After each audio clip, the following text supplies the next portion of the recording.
Hello everyone and welcome to part 4 of this replay. Right now the scores are very even, 45 to 50. Somehow Mikyu was able to still continue to purchase items. And meanwhile back over here, Chan continuing to just try to creep out this creep wave. And oh, he is going to get caught in a very dangerous situation. There's the magnitude, there's the stun. Magnetic link now established. Biotron unable to burrow. It wouldn't even matter as Jackson does have the Chrono Elixir, revealing and giving the Jackson that detection ability.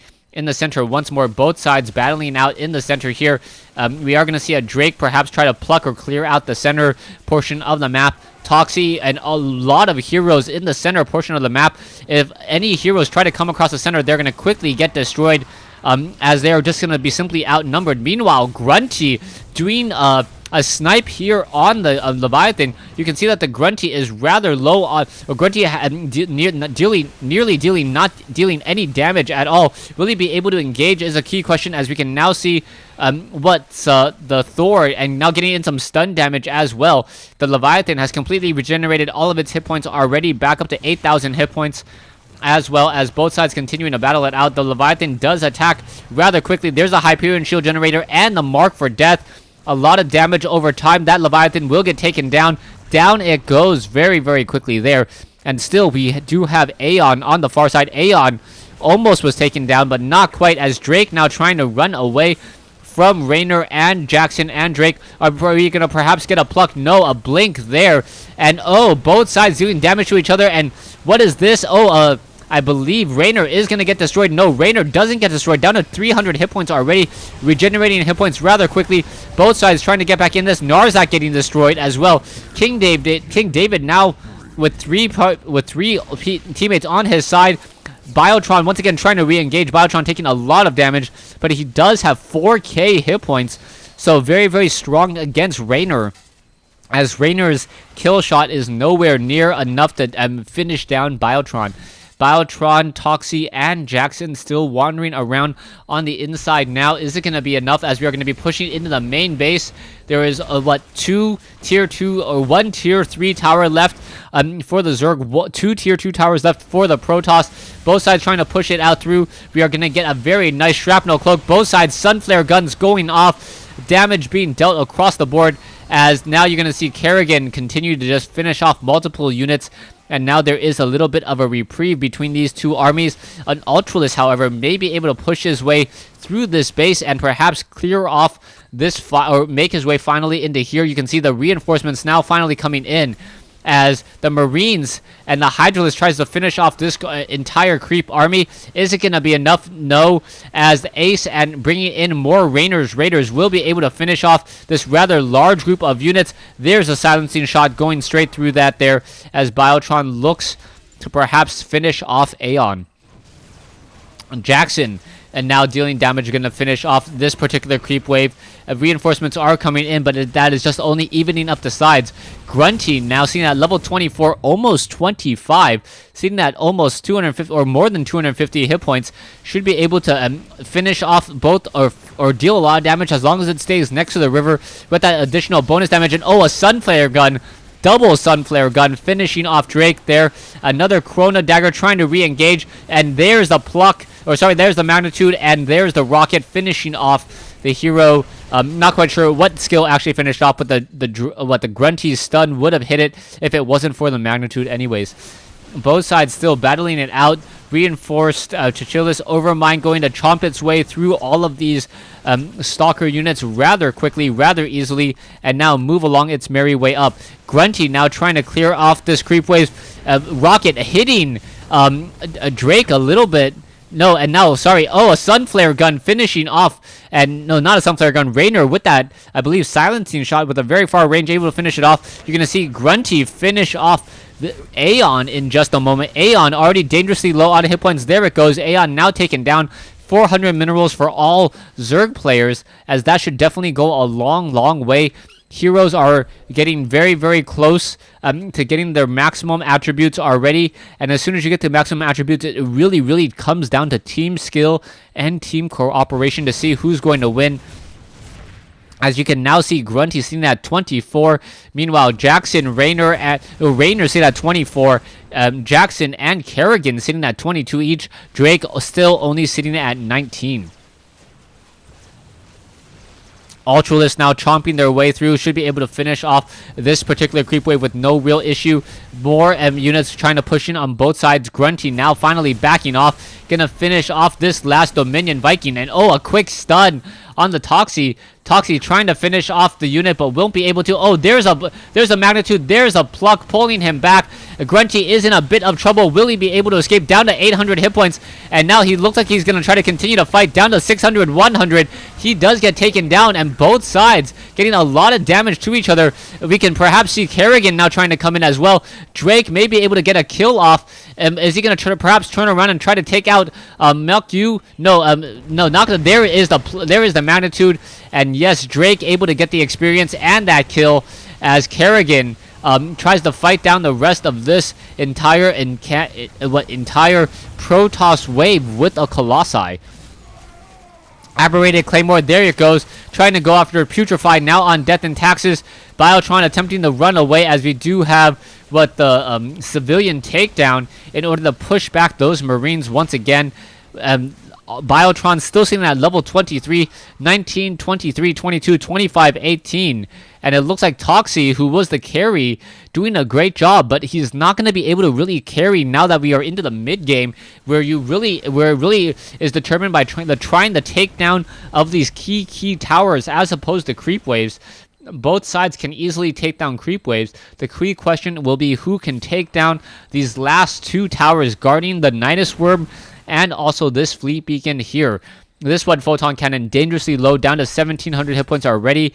Already lost about 1/3 of its total hit points, perhaps 40 or down to 60%.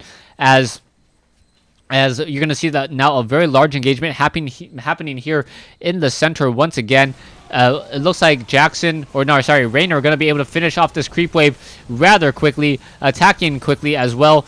He does have a +1 attack, but that is rather doesn't make that much sense because he does deal 400 damage per attack, but also he has a lot of chrono elixirs down, so he has a lot of negative time scale he has a lot of time scale right now, as both sides just continuing to fight each other once more. The Colossi may get taken down, and oh, a long distance stun onto some of the units, and then followed by some more damage even further. And we are going to be getting perhaps Chaos Theory, more damage being dealt, and now trying to stick in the game so far. You can now see just a lot of damage to be had. Both sides continuing to push it into the center, and the Protoss should be able to push in this advantage. The Zerg player is currently sitting on, I believe, down a couple of heroes. Yeah, down 2 heroes. So this is going to be a very, very dangerous encounter here. There's the Aberrated Claymore. There's the Pluck. Chan now continuing to try to finish us off. Martyr using, I believe that was some sort of ability there in order to regenerate all of those shields.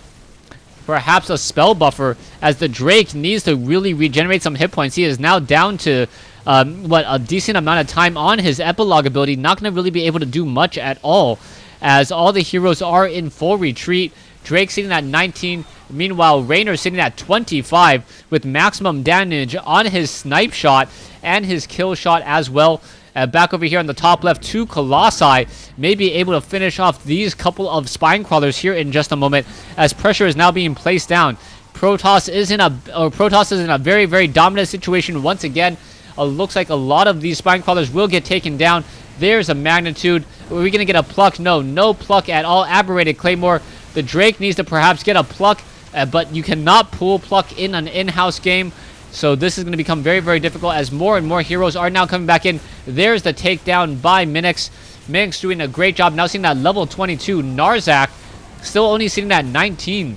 So 22 versus 19 in terms of the Drakes each. 25, 25, 20, 19 versus 25, 24, 23, 25, 23. So the Zerg definitely have the advantage, and they should be able to ride this through as long as they are careful to keep these towers up. So tower advantage definitely going in favor of Protoss. Hero advantage definitely going in favor of a tower advantage going to Protoss. Hero advantage going to Zerg, as the units both sides once again regather themselves in order to align themselves to be able to shut down their opponent.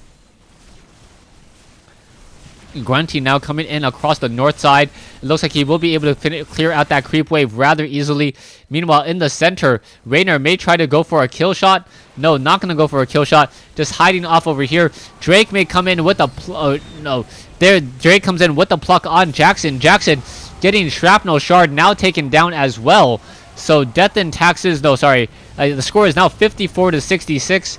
Even though the Zerg did get a pretty easy kill there, it didn't really help all too much as the main towers need to get destroyed. Otherwise, Zerg is going to fall very, very far behind. And now you can see, oh, Sunflare and, oh, Narzak just simply out of position there. Not quite sure what that was about. He could have easily taken that down with a couple of friends, but without those friends, he was just bait for all four of his opponent's heroes. And now pushing against that last hero. It looked like there was a Sunflare right there, and now both sides down to one tier 2 tower on both sides. Never mind, no tier 2 tower over here, only one tier 3 tower, only one tier 4 left, as both sides are now just continuing to push once again. It looks like Raynor's Raiders will be able to finish off one tower here, and now gonna perhaps use a magnetic link, stun them all, and then perhaps use an optic beam right behind it in order to finish off the rest of those units. A lot of damage to be had as Raynor now trying to pull back, getting even more damage once again. Finishing off a lot of those Marine Stalkers and Colossi. So, and with Zealots. So now, Mukyu still looking very, very dominant. Oh, but Mukyu may get destroyed there. Oh, almost taken down. Yes, he does get taken down, as Narzak able to finally get some damage there. And now the Narzak himself gets destroyed. And meanwhile, at Evil Twix now sitting at level 25, and that damage is starting to rack up. Evil Twix knows that she is in trouble, does get destroyed. Raynor in trouble, but really able to get back into the pool in time to heal back up. And now looking to engage down over here. Is it going to be enough? Both sides dealing a little bit of damage to each other, but it looks as though Ace, the Protoss side, was able to come out slightly ahead. Grunty now looking to clear out even more creep waves. Both sides are very, very low on natural towers, as those towers have really been keeping the pace of the game so far. There's only one tower left for the Zerg side. Meanwhile, the Protoss side has no towers left, so no buildings left except for everything here on the north side here, and no buildings left no buildings left at all coming in from Tustin. So only 2 towers left. This is going to come down to the wire, as we can now see Drake now trying to engage down over here. Drake easily getting destroyed, and now Raynor easily getting destroyed. Both sides trying to bring in the reinforcements, unable to do so nearly in time. Jackson could perhaps push his way down over here. Chan is dangerously low now and does get taken down. Mukyu perhaps try to take down this particular Stalker Colossi army here, as both sides just trying to maximize how much damage they do. In comes a very, very nice use of the ability, the ultimate by Kerrigan, calling in the Zerg Swarm, as both sides still fighting their way through this, trying to figure out who can come out ahead, if not now, ever so barely. Ultralisk Colossi Marines pushing their way through right now. It looks as though there are going to be 2 Colossi over here on the top, perhaps finishing this off, and with only no towers left now, the Zerg player is in trouble. Down over here, there are no towers either, but the action is not happening over here. The Colossi trying to push their way off to the north, trying to finish off the rest of those units, unable to do so. This Colossi will get taken down as well. And Death and Taxes still has 5,300 hit points on his main home building, compared to 1,700 now.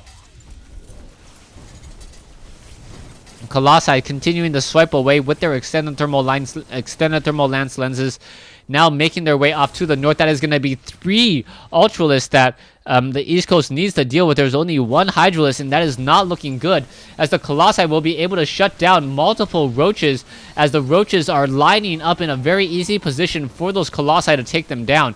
There is another Colossi over here as well. This Colossi will get destroyed. We are at 0-0 upgrades still, as you cannot upgrade any of your units here on Storm of the Imperial Sanctum.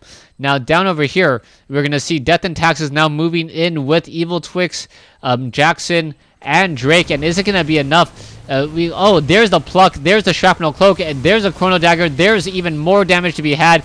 Trying to maximize that damage still. It looks as though this one particular Vespis may get taken down. Yes, it does. No, it does not get taken down. There it goes. Finally gets taken down once more as the creep camps, both sides just absorbing a lot of damage so far. Zerg now down to down one hero.